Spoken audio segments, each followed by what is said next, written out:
Have you ever thought you knew someone only to see a side of them that changes everything? Meet Mark. On the surface, he had the perfect life.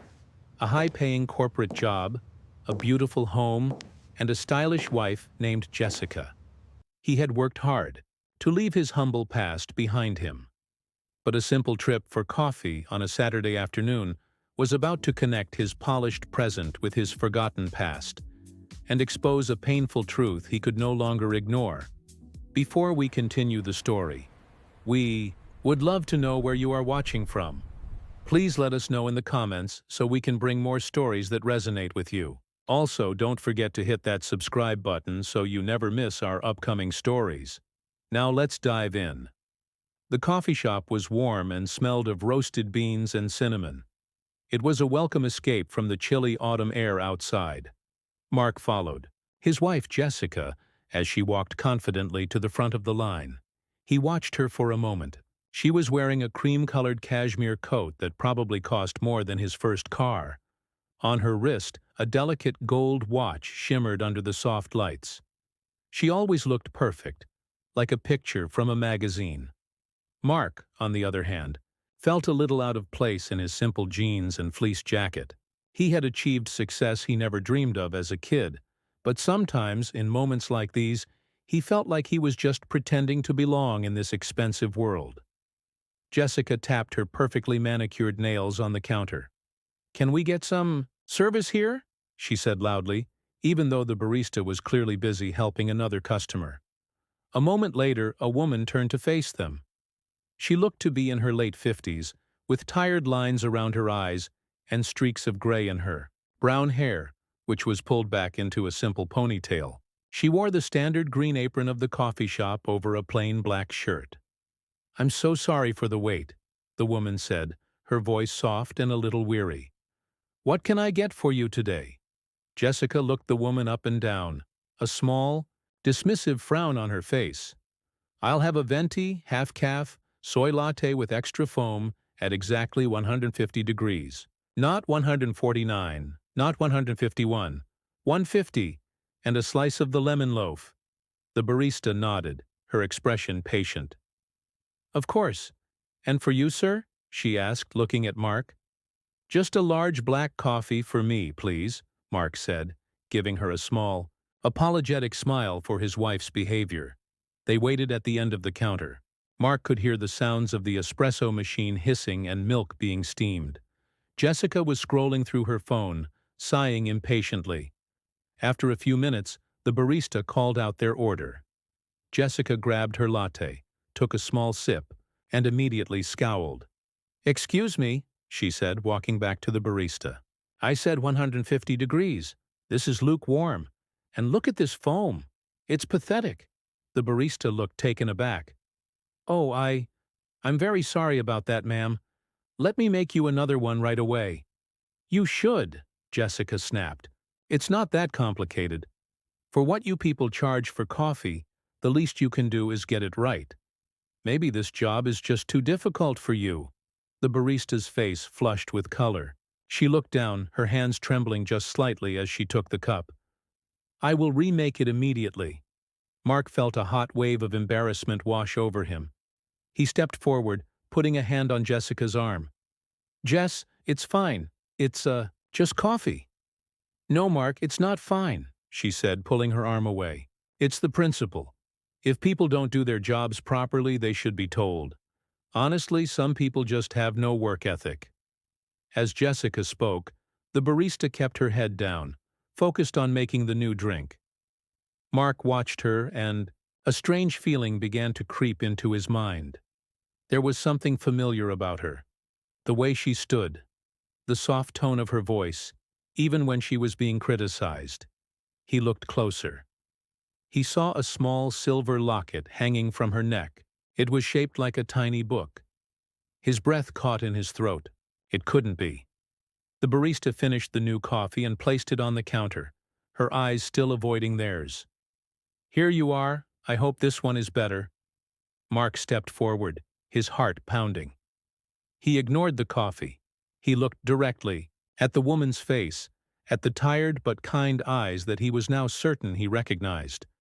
"Mrs. Evans?" he said, his voice barely a whisper. The woman's head shot up.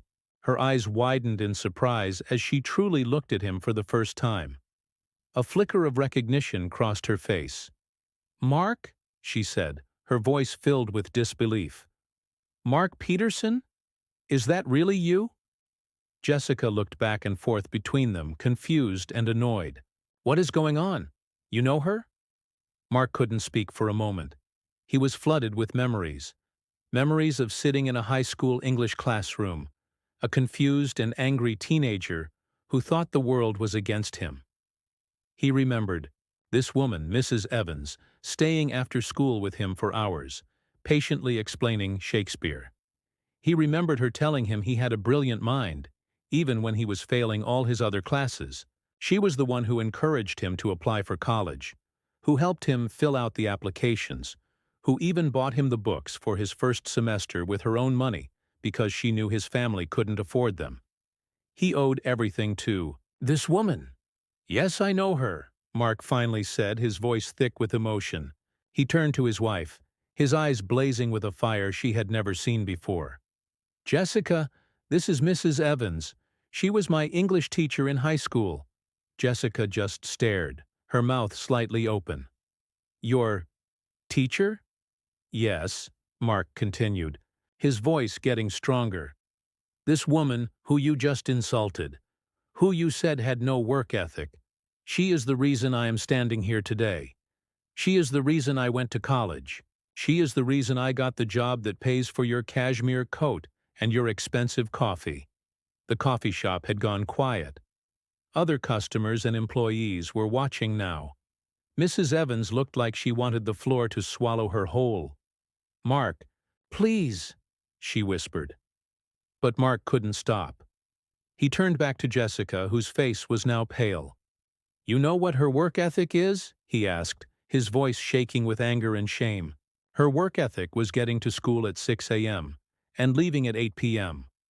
Her work ethic was spending her own small salary on books and supplies for students who had nothing. Her work ethic was saving a kid like me, a kid everyone else had given up on. "So don't you ever talk to her like that again." Jessica was speechless. She looked from Mark's furious face to the kind, humiliated face of his former teacher. She had never seen this side of her husband. Mark turned back to Mrs. Evans, his expression softening. "What are you doing here?" he asked gently. Mrs. Evans looked down at her apron. A single tear rolled down her cheek. "My husband, George. He got very sick a few years ago.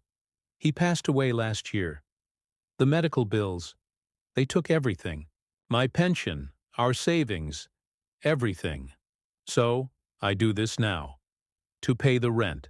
The simple, tragic story hit Mark like a physical blow. This brilliant, dedicated woman, who had shaped hundreds of young minds, was working as a barista just to survive. It was a failure of the system, a cruel twist of fate. Without another word, Mark pulled out his wallet. He took out all the cash he had, $300, and tried to press it into her hand. "No, Mark, I can't," she said, pulling her hand back. "Please," he insisted, his voice breaking. "Let me do this. You did so much for me. Please just let me help you a little." He gently folded her fingers over the money. Then he took a pen from the counter and a napkin. "Write down your phone number. I'm not going to lose touch with you again. We are going to fix this." Tears were now streaming down Mrs. Evans' face, but this time they weren't from humiliation. They were from gratitude. She shakily wrote down her number and gave it to him. Mark turned to leave, grabbing Jessica by the arm. He didn't say another word. He just pulled her out of the coffee shop, leaving their drinks sitting on the counter, completely forgotten. The car ride home was silent. Jessica sat staring out the window, her face a mask of shame. Mark drove, his knuckles white, on the steering wheel. He wasn't just angry at her. He was angry at himself.